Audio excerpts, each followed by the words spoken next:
Eventually, the student will get out of it. How to choose a good loan for his studies. I was lucky to be part of India's first student loan company as Credila. Help us understand what the student loan market is like. If it is physical, it becomes extremely difficult. $10 billion are spent every year by Indian students. I also have to bear the cost of depreciation of the rupee. It is now about $14 billion.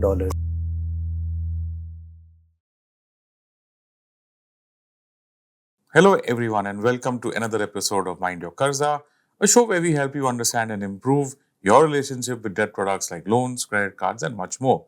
In today's episode, we delve into the world of education loans. My guest, Prashant Bhonsle, founder, Kuhoo Edufintech, an online student loan platform. Prashant, welcome to the show. Thank you so much for doing this for us. Thank you so much. Glad to be here. Thank you for asking me. Sure. This is an interesting space, and it's always good to contribute to the knowledge. Education is still a little bit new because I guess the two primary people who take it would either be students and obviously their parents. Yeah. So help us understand, the size of this market, how it's developed, how it's looking today. I was very intrigued during that time, mid 2007, 2006. Why it was intriguing was because demographically, India is one of the youngest countries in the world. Average age is about 60 crore people, less than about 28, 29, which is the age of education, right? Before that, 4-5 years, higher education, all that. The other interesting fact was that cost of education was rising. Per capita income was not rising as the education and healthcare. So there are two areas where the inflation is much larger than the normal inflation, right? 2.5 times of inflation. Education inflation is about 12 to 14%. So cost of education is rising. Demographically, you are a very young country. So that means there is a large number of students coming from middle class family or lower middle class family, very talented, but they are not able to access education. One of the reasons, other than the supply side, the colleges and all that, one of the main reasons was finances. They could not afford higher education. Obviously. So at that time, what happened was then I was lucky to be part of India's first student loan company as Credila, and then we realized that we have entered into a segment that's very, very underpenetrated. And then we tried to find out what are the reasons, what are the pains that banks face, and what are the pains that students and parents, and then also academic institutes, because for them this was an enabler. They also could not get a lot of students because the student couldn't pay the fees. Sure. So this became an enabler. So now, cut to now today, that was the first private student loan company. The entire industry was doing about 20,000 crores, all banks put together, 100 plus banks. Only banks were lending in this space. And then Credila came in, we were very, very small. But at that time, entire industry yearly disbursements were about 20,000, 25,000 crores. And cut to today, the outstanding loan as compared to $3 billion, about 18,000 crores, it is now about $14 billion.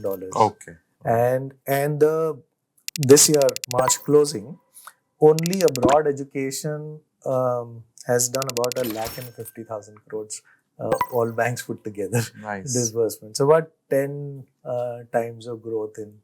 And I continue to believe it's still very, very underpenetrated. So help us understand how a student loan works, because this is a very unique kind of loan. A credit card, for example, is an unsecured loan, but it's used for different things and it's used more often in a month. Then you've got secured loans like a home loan where there is an asset behind it, or a car loan where there is an asset behind it, or a gold loan where all of it is there. This is very unique because the student is new to credit, I'm assuming. Yes. Obviously would not have any credit history. It's for education for which there is no income, at least for the foreseeable future. If it's for college, there's 4 years. If it's for a job, then for an MBA, it's 2 years. So we just help us understand how this works. What is the eligibility the interest rate, the tenure, and anything else? This is the only asset class for banks where you are lending to a person based on their potential to earn and repayment capability. But how it works is that that you take a loan, you get some moratorium. In most cases, you get principal moratorium. So you are not charged EMI, but you charge a simple interest per month. Okay. More from the standpoint of tracking if the student moves somewhere, so repayment, and also building the credit history and so on and so forth. But so during the course and plus 6 months to 1 year after the course, which is called as grace period, and grace period is given so that the student gets a job and start repaying. After that, the EMI starts, and then the EMIs are depending on the loan amount and which country and so on and so forth. The repayment can be anything between 2-3 years to about 10-12 years, depending on the size of the loan. I'm assuming that in terms of product, you would have more loans for MBAs or master's degree versus undergrad. Yes. Okay. So, what ticket size are we looking at? What repayment period are we looking at? What's the average age, maybe for our listeners to understand how this works? Very good question. So there are three, as we see or understand this market. I personally, in last 15 years, out of my 30 years experience, 15 years I've done this, right? So how I see this market and understand it is there are three large segments of Indian students who need assistance in finance. One segment is Indian students going abroad for higher studies. So about 7.5 lakh students went abroad last year, which was almost 80% higher than last year before pre-COVID numbers. So that's a large population which is going abroad, and they spend anything between 25-30 billion dollars, about $40 billion a year, and about now with all the private players coming in, about $4 or $5 billion are getting funded out of it. So you're saying just 10%? About 10-20% max. Second segment is the Indian students studying in higher education in India.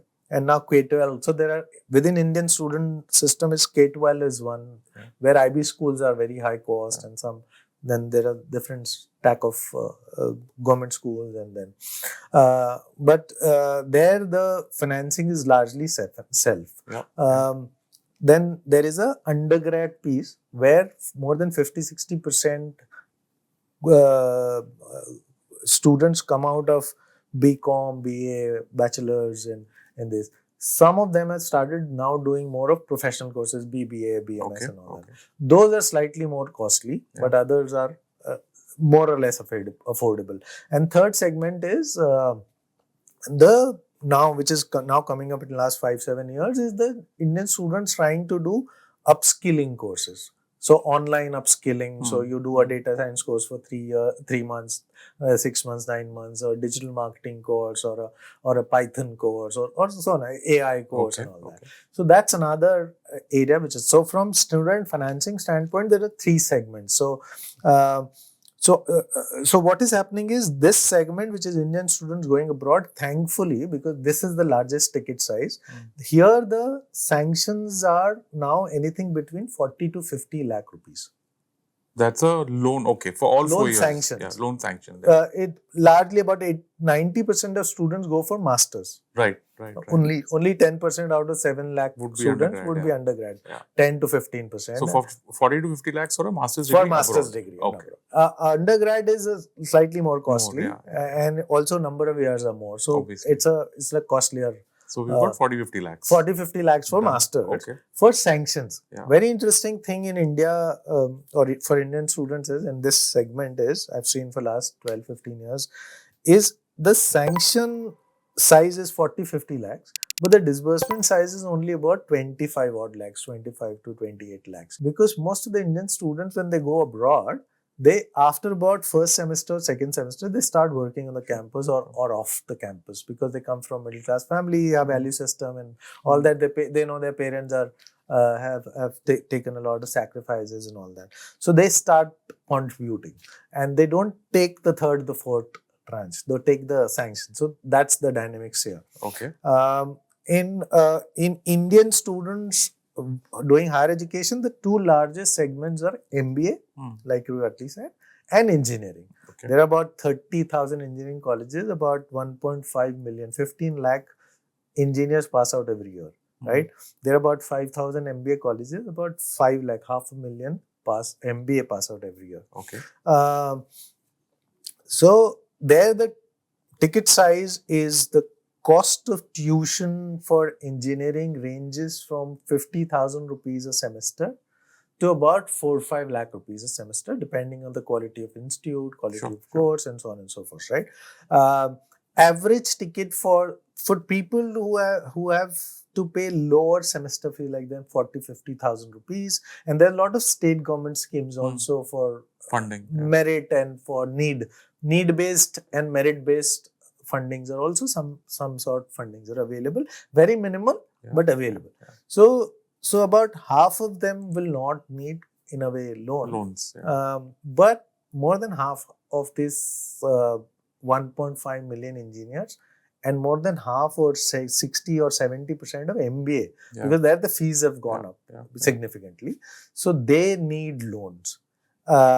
So that's the second dynamic. The ticket sizes in MBAs are anything between the sanctioned ticket sizes. If you take out the top 20, 30, 40 institutes where the costs are more than 20-25 lakh rupees. Other than that, the costs are anything between 10 to 15 lakh rupees or 8 to 15. Total for 2 years. For 2 years. Sure. 8 to 15 lakh rupees for rest of the. So there are 5,000 colleges. If you remove 50, 70 colleges, the cost will average around 8 to 14 or 8 to 15. Whereas the top ones would be at 25 plus? 20 plus, and top 10 will be about 25 plus. 25 plus. Right. Okay. So, got it, so this is the dynamic. And then smaller ticket ones are anything between 50,000 rupees to about 2.5 lakh rupees, but averaging about 1.5 lakh rupees for a online hybrid course or coaching. There is a big segment there in that piece is coaching classes, which is more physical, not online. Sure. But that's also very large spend. About $10 billion are spent every year by Indian students only for doing coaching, extra tuition from their other than the college and aimed at competitive exams. Competitive exams. I have two questions there actually. For the domestic loans and for the international loans, what would be the indicative interest rates in today's day? And if there's someone out there who wants to do an MBA from a reasonably good college in the US, how would that product work in terms, because this is USD? So how does that impact the finances? So there are about 4,000 universities in the US, which is one of the top quality destinations for Indian students. About 6-7 countries. Indian students, 7 lakh plus Indian students go to about 20 plus countries. Okay. 20-25 countries. US being the largest, obviously. US not being the largest, the highest quality. Okay, sure. Largest in number used to be Canada till about few months back. But it's because of the geopolitics that's come down that number. But 6-7. So US is one of the large ones. About lakh to lakh and 50,000 students go every year. Then there is Australia, Canada, Germany, UK. Last 2 years has absorbed a lot of students because they changed their work permit policy. Sure. They allowed 2 years of work permit and all that. So Europe put together. So there are about 6-7 countries where the students go. The top universities, there are about 10,000 plus universities or 7 to 10,000 universities where Indian students will largely go. Okay. About top 500 universities, the rate of interest is very competitive abroad. Okay. So rate of interest will vary from, if you're taking from public sector banks, it will vary from about 9.5-10% to about 12%. Okay. In the top 100, 200, 300 universities. But if you're going to, let's say, 150 plus university to top 500, 600 universities, then the rate of interest will vary from 11% to 13 odd percent. Very interesting. So it looks like the rate changes as your rating. Quality of, because it is driven by the employability. Because your starting salaries are different for a Carnegie Mellon or a Ivy League. But starting salaries are different for state universities and all that. And similar logic applies in India also. For example, in IIM Ahmedabad, you get a loan letter along with the admission letter, and the loans are available at about 9% around that hand. So for someone in the US, I also have to bear the cost of depreciation of the rupee. Exactly. That comes over and above the. So that's the interesting part about student loans for abroad, right? Yeah. That the cost maybe for them maybe $100, which is not changed for a long time.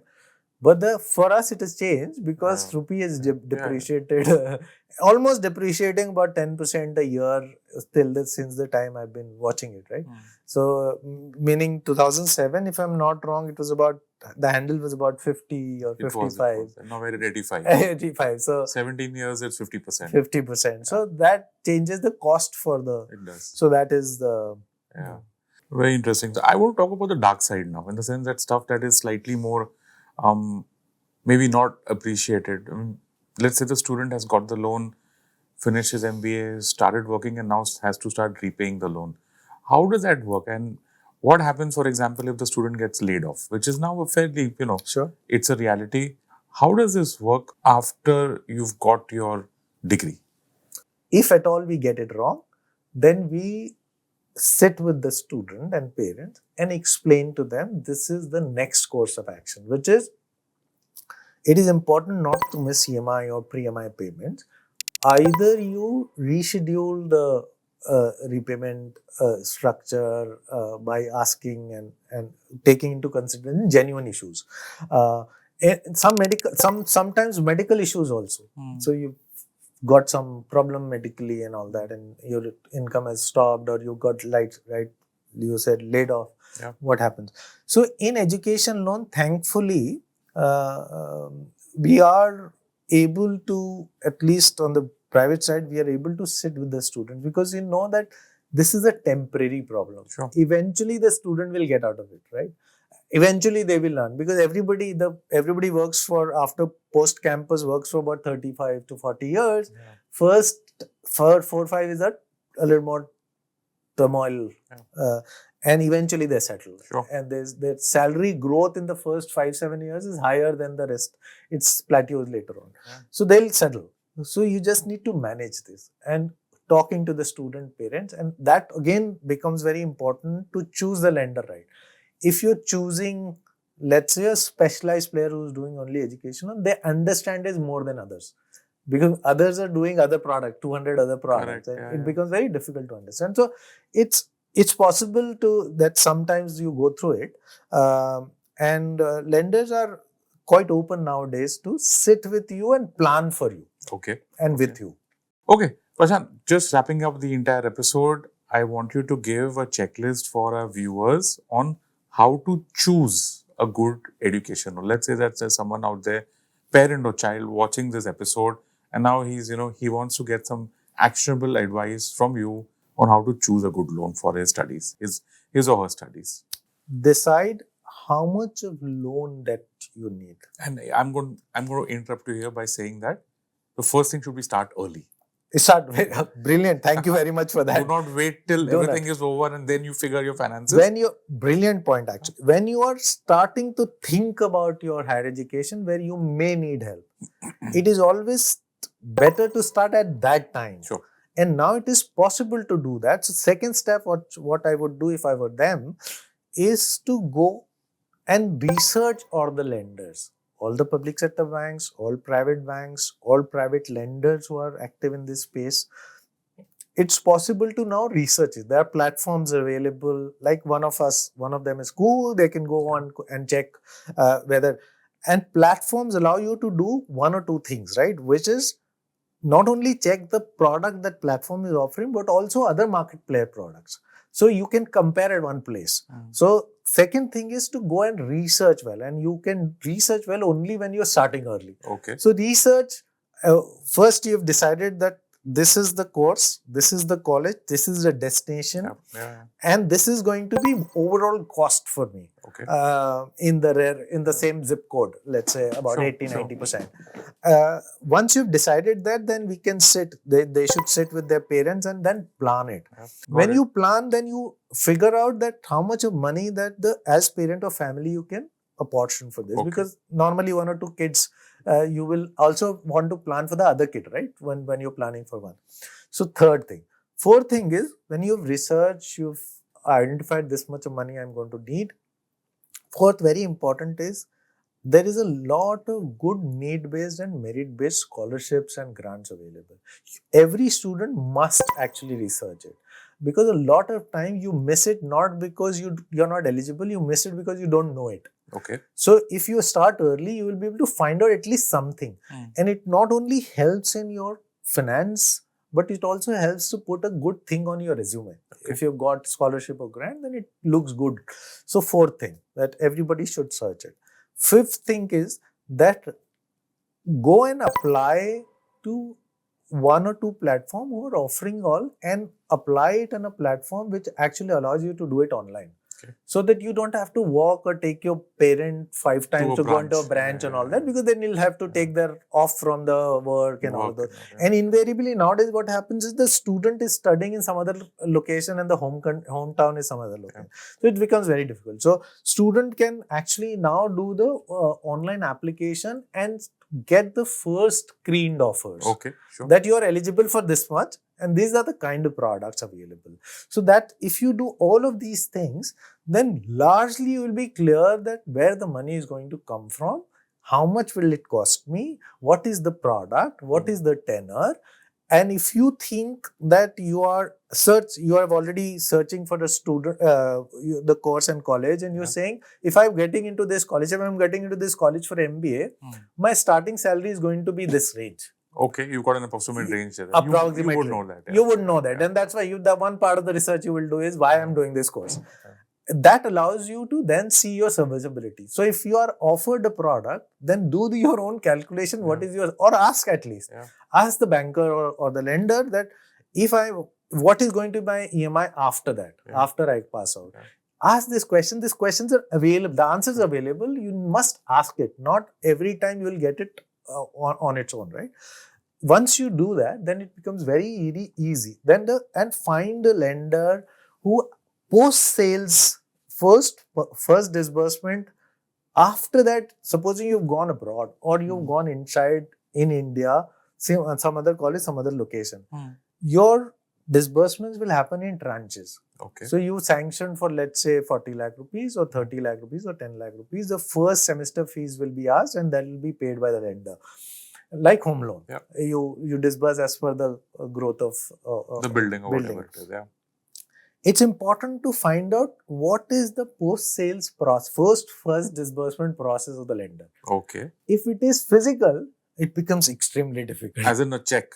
Yeah, no, meaning you need to go and reapply or give documents or reevaluation and all of those things. Yeah. If it is that, then it becomes very difficult for the co-borrower and the. So if it is online, it becomes very difficult, very easy. So post sales is important. After you pass out, it's extremely important to check when you're taking that loan or choosing a product. Then you pass out and you change your contact address. Yeah. You need an interest certificate. Can it be done self-service without coming to the branch? Okay. Because you will need an interest certificate for claiming income tax. You will need, you've got a second job, which is now some other city, right? Yeah. And you need to change the address in the loan. Is it a very cumbersome process? You need to change it. You start earning more than you thought in a positive scenario. And you want to start repaying a larger amount. Now you need to change the EMI. All of these processes need And it's possible. It's possible, very much possible. In fact, a lot of times, if the lender is chosen the right student and the student chosen the right lender, invariably, more than 70-80% of the times, you will earn more than the EMI because the product is structured such a way. Correct. So you start earning 10,000 rupees and your EMI is 2,000 rupees, you can pay 4,000 rupees, you want to change it. It should not be cumbersome. Sure. So those are the things I would leave as. Let me put it this way. If for the same education loan, now that I've figured which one I want, I have two choices. If the interest rate on both are the same, then what should I be looking for? Some nice secret or some tip out there. Stuff that you said is that one is choose someone that's more digital, does not allow you to, doesn't need you to come to the branch. Anything else out there, like for the same interest rate, for the same EMI, which lender or which loan is actually better than the other? Look, some of the lenders will offer services of other products that becomes easier to manage. For example, some of the lenders are saying you are going abroad, I will get you a better deal on forex conversion, because the okay. loan will get disbursed in INR, but you need to pay in dollars. So you need to convert.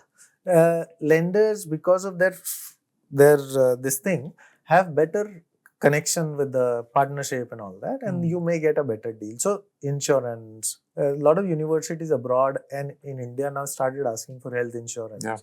So can you get a better product? It's a good way to. So what are the other than loan services? Loan, we have talked about the feature, post sales, ye wo. Other than loan, can you get a better product? For Very example, interesting. for example, at Kuhoo, what we are trying to also build is assistance in internship and jobs. Oh, nice. So Very interesting. if somebody like that offers you, then for the same interest rate, you're getting better package available. Yeah. So those are the things. I think it's a good way to research that. Our philosophy at Kuhoo is, my philosophy is assisting students from campus to retirement. I know exactly what product they will need after 2 years or 3 years. Can I facilitate that? During the course, what are the products? Can I facilitate that? Can I allow them to get the best deals and all those things? So one of the two most important and worrisome things for any student is, during the course, can I get a better internship? And second is, once I pass out, can I get a better job? And if I'm finding it even more difficult, let's say times are bad and economic downturn and all that, will my lender help me? So I'm building some infrastructure and capabilities where we'll be able to at least assist, if not assure, right? Sure. So those are the things which will, and this we can do it because we eat, breathe, sleep education. We don't do anything else. This is what we do, right? So we need to find out better solutions for it. So there you go, folks. That's a long list, an impressive list, and a useful list of tips to keep in mind when you are choosing your education loan. Prashant, thank you so much for doing this for our listeners. Thank you, Anupam. This was brilliant. Enjoyed myself. This is a great show. Very, very required for Indian middle class families and their children's, I'm sure, and also academic institutes and all of those things. So thank you very much for inviting me. Thank you.